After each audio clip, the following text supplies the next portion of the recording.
The Young Entrepreneur Program is a multi-phase interactive program where students learn basic to advanced entrepreneurial principles and skills through the use of training props, board games, online curriculum, and actual experience.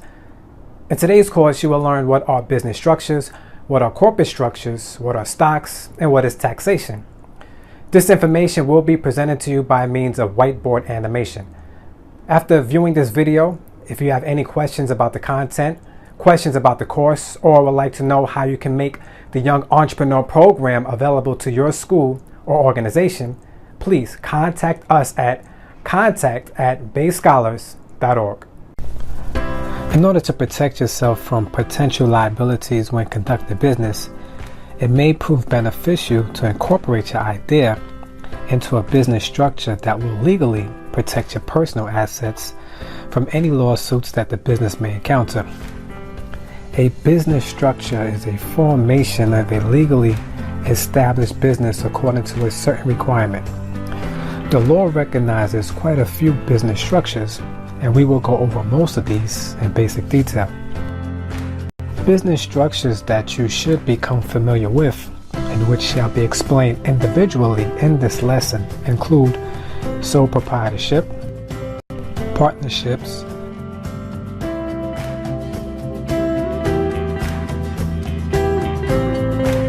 limited liability company or LLC,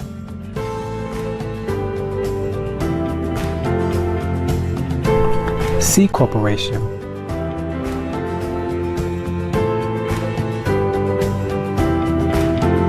S corporation,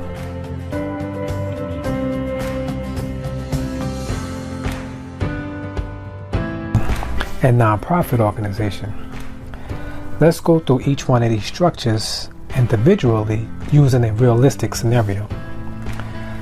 Let's say that your idea for starting a business was to open up a pizza shop and sell pizzas in your neighborhood. You are starting this business by yourself with your own financial resources. You've named your business Divine Pizza. This structure will be known as a sole proprietorship. The basic requirements of a sole proprietorship are that it can exist with one person and it has unlimited personal liability. Continuing with the scenario, if a customer were to come into your place of business, eat your pizza, and have an allergic reaction, that customer will sue Divine Pizza for damages. As a sole proprietor, you are personally liable for the injuries of the customer. That means that if the customer sued Divine Pizza for $2,000, you personally have to pay $2,000 from your assets. How about when you started your business, you started it with a partner? The name of your business is still called Divine Pizza. However, this business structure will be known as a partnership. The basic requirements of a partnership are that it can exist with two or more people, and it has unlimited personal liability unless structured as a limited partnership. So, in continuing with the scenario, a customer eats one of your pizzas and suffers an allergic reaction and sues Divine Pizza. Each partner is fully liable for the damages. So, if the customer sues for $2,000, each partner is responsible to pay a portion of that amount from their own assets. How about you decide to form a limited liability company or LLC? The name of your pizza business remains Divine Pizza, and you've decided to invest with a partner. The basic requirements of an LLC are that it can exist with one or more persons, and the owners are not personally liable. Once the limited liability company is formed, the attachment LLC will be added to the name of the company. In this case, it's Divine Pizza LLC. Continuing with the same scenario, a customer eats one of your pizzas and suffers an allergic reaction and sues Divine Pizza LLC. However, in this particular case, Divine Pizza LLC is held liable for the damages and not you nor your partners. So this means that if the customer sues Divine Pizza LLC for $2,000, Divine Pizza LLC is responsible for paying this amount, and you and the other members do not have to pay anything. Let's say you've decided to form a C corporation. Divine Pizza is now recognized as a C corporation. The basic requirements of a C corporation are that it can exist with one or more persons and that the owners are not personally liable. Once the C corporation is formed, the attachment INC will be added to the name of the company. In this case, it's Divine's Pizza Inc. Continuing with the same scenario, a customer eats one of your pizzas and suffers an allergic reaction and sues Divine Pizza Inc. As in the case with the limited liability company, Divine Pizza Inc. is held liable for the damages and not you nor your partners. So this means that if the customer sues Divine Pizza Inc. for $2,000, Divine Pizza Inc. is responsible for paying this amount, and you and the other owners do not have to pay anything. Let's say you've decided to form an S corporation. Divine Pizza is now recognized as an S corporation. The basic requirements of an S corporation are that it can exist with one or more persons, but no more than 100 who must all be U.S. citizens, and the owners are not personally liable.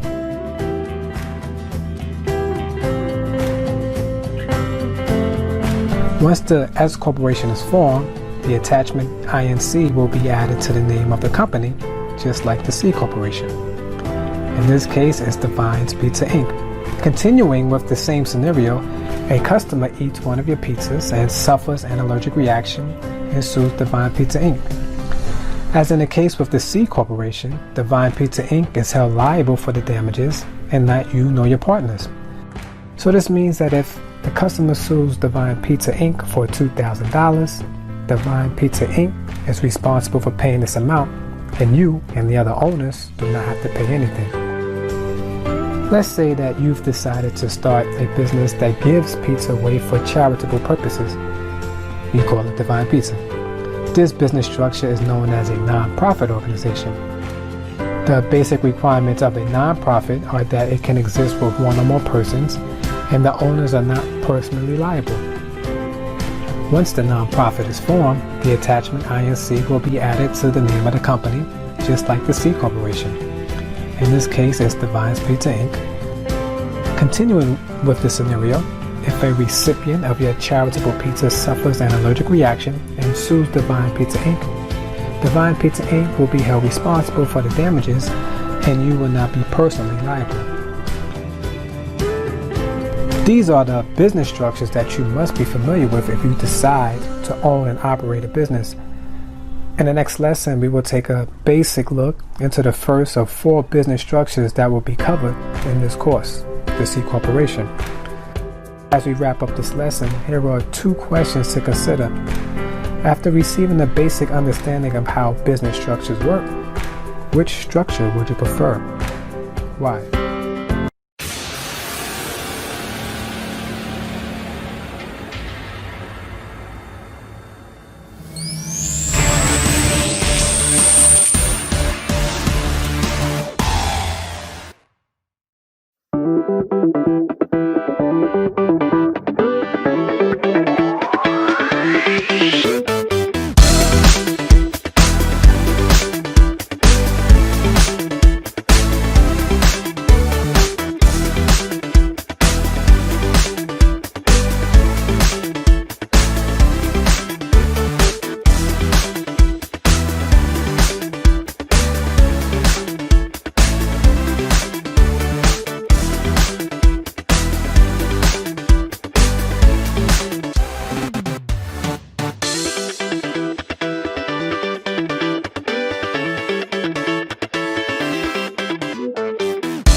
For a good cleaning service. Can I ask you you a couple of questions? Can you clean my garage? Can you steam my carpets? Can you work really fast? Do you provide your own cleaning supplies? Can you work around my schedule? Do you screen your workers? Can you clean my business too? Okay, I don't need my husband anymore.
The most popular business structure utilized for protecting the individual from personal liability is the C Corporation.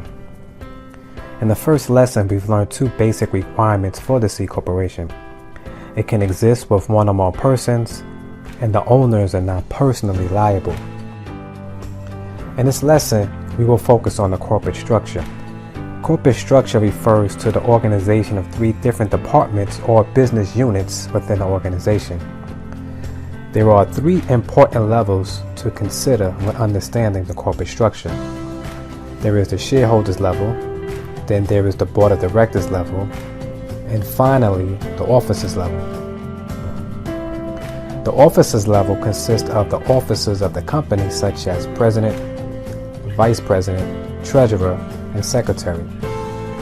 While there are many other possible officer titles, for this course we will focus on these four. The president, or chief executive officer, as he or she is normally referred to, is responsible for the overall day-to-day activities of the organization.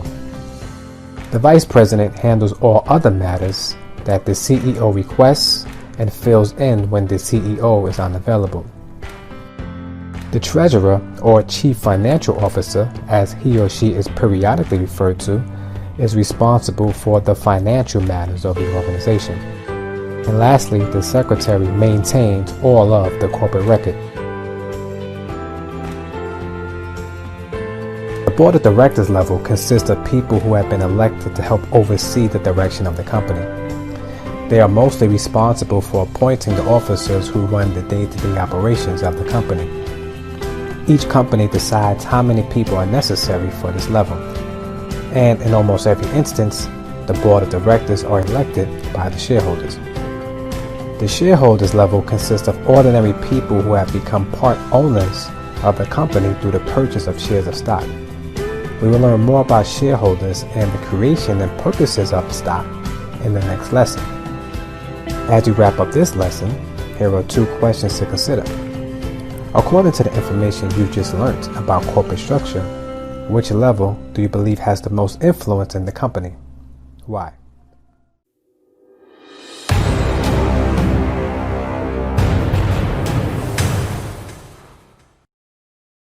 Stockholders play a very important part in the formation and success of a C Corporation. Stockholders are ordinary people who purchase stock from the company, which guarantees the purchaser ownership in the company. The percentage of ownership of the company depends on the amount of stocks purchased. Stocks are intangible properties of an organization that are created and issued at the formation of the corporation. The purpose of stocks is to provide a means of generating quick and large amounts of revenue for the incorporators of the corporation who have access to limited financial resources. The amount of stocks created and issued are determined by individual corporations, respectively. Stocks are issued in two class types: common and preferred. Common stock is, as the name implies, the most common type of stock a shareholder will purchase. The benefits of owning this type of stock include a great return on the initial investment, participation in shareholders' meetings, and voting rights. The disadvantages of owning this type of stock include high-risk investment dependent upon the policies and strategies of the company, and receiving dividends last. Preferred stock that is issued to a select group of people, determined by the needs and strategies of the company. The benefits of preferred stock include dividends being paid first, a higher claim on company assets, and additional investor benefits. The disadvantages of owning this type of stock include lack of shareholders' voters' rights.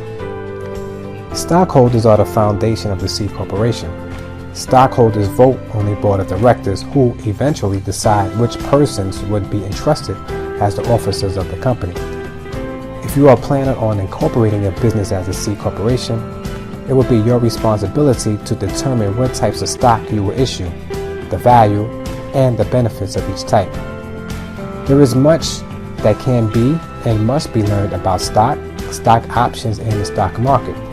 However, the information presented in this lesson is sufficient for this course. As we wrap up this lesson, here are two questions to consider. After learning basic information about the two classes of stock, which class would you issue to shareholders? And which class would you prefer to purchase?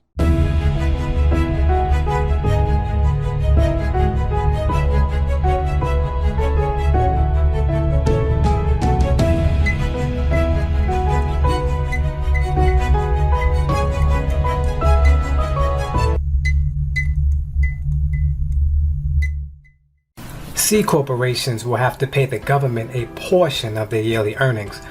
This is known as taxation. Mostly, C corporations pay taxes quarterly throughout their fiscal year. A fiscal year is the same as a calendar year. The majority of businesses have a fiscal year that begins in January and ends December 31st. However, the fiscal year can begin with any month as long as it ends within the year of formation. C corporations are the only business structure that has to pay the government twice for revenue earned. This is known as double taxation. What this means is that when the company earns money, the company must pay a tax on reported earnings. In addition, the income reported by all officers, board of directors, shareholders, and employees will be taxed as well. Double taxation can be considered a disadvantage when forming this business structure. As we wrap up this lesson, consider these questions. Knowing that a C corporation will be taxed twice, would this affect your decision to incorporate? Why or why not?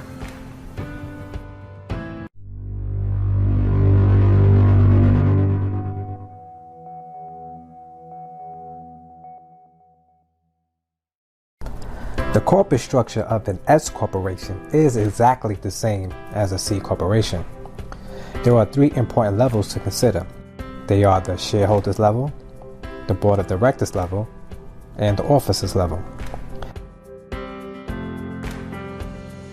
As we've learned in the C corporation exercise, the officers level consists of the officers of the company, such as president, vice president, treasurer, and secretary.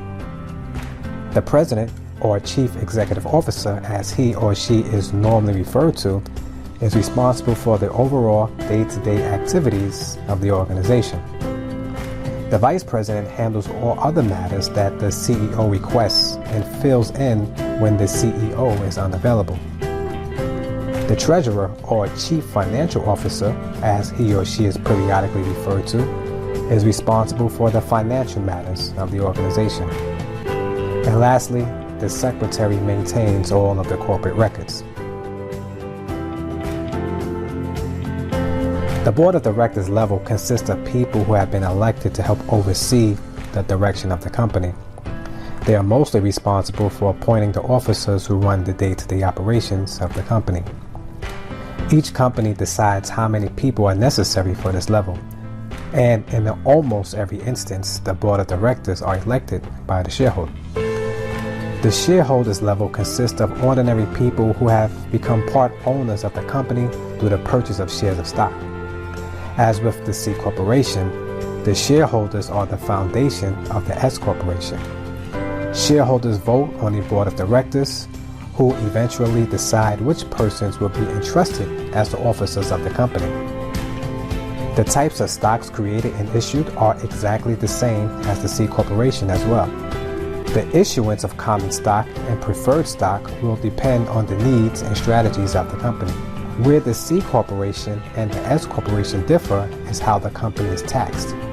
As we previously learned, the C Corporation is taxed at the corporate level, meaning that the business itself must pay taxes, and at the individual level, meaning that the officers, board of directors, shareholders, and all employees must pay taxes. The S Corporation is taxed once, and it's at the individual level. This means that the company itself does not pay taxes. However, the officers, board of directors, shareholders, and all employees will pay taxes according to income reported. This makes the S Corporation a more favorable option as a business structure in the United States.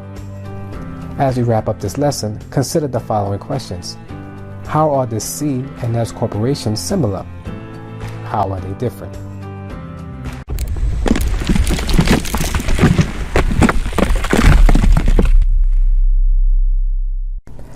LLCs are very similar to the partnership business structure. Unlike the partnership structure, LLCs provide limited liability to the owner or owners. Moreover, the LLC's internal structure is completely different from the C and S corporation's corporate structure. This is because the LLC was created with the intentions of having more flexibility and freedom when conducting business, but allowing for the liability protection given to the other business structures. Owners of the LLC are known as members. Members are essentially equal in roles, duties, and responsibilities unless otherwise written or stated amongst the members. Members can assign, meaning give, themselves titles similar to the titles used in the C and S corporations, such as President, Chief Financial Officer, and so forth. However, unlike C and S corporations, LLCs do not create or issue stock. This means that it may be difficult to raise capital and the necessary financial resources to run the business. Many states don't restrict ownership, meaning anyone can be a member, including individuals, corporations, foreigners, foreign entities, and even other LLCs. Some entities, though, cannot form LLCs, including banks and insurance companies. LLCs are very similar to the S Corporation in regards to how the business is taxed. Just like the S Corporation, the LLC will not be taxed at the business level. All taxes will pass through the business and the members will be taxed on income reported. As we wrap up this lesson, here are questions to consider. What is the difference between a C corporation and an LLC? In what way can they be similar?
have this problem. Big problem. I really needed. A good housekeeper. And I kept searching. And searching. There are so many choices. It's really hard to find one that has all the things on my list. But I finally did it. Yes, yes, yes. Thank you. If you were looking for one as well, Look no further. Here's a really good one. Just use mine. Use mine. I'm very satisfied. Definitely recommend. Problem gone. thank you. Nonprofit organizations follow a similar corporate structure as the C and the S corporations. However, instead of 3 important levels to consider, there are only 2, the board of directors level and the officers level. Shareholders level doesn't exist within the nonprofit business structure because the actual purpose of a nonprofit is not to make a profit from goods and or services provided, but to provide goods and or services mainly freely to the public. Normally, a board of directors is formed at the formation of a nonprofit. However, the board of directors can be formed at any time during the existence of the nonprofit. As with the C and S corporations, the board of directors may be responsible for electing the officers of the company. The officers of the nonprofit are actually created at the formation of the company. Depending on the amount of incorporators or people helping to create the organization, the titles of the officers will vary.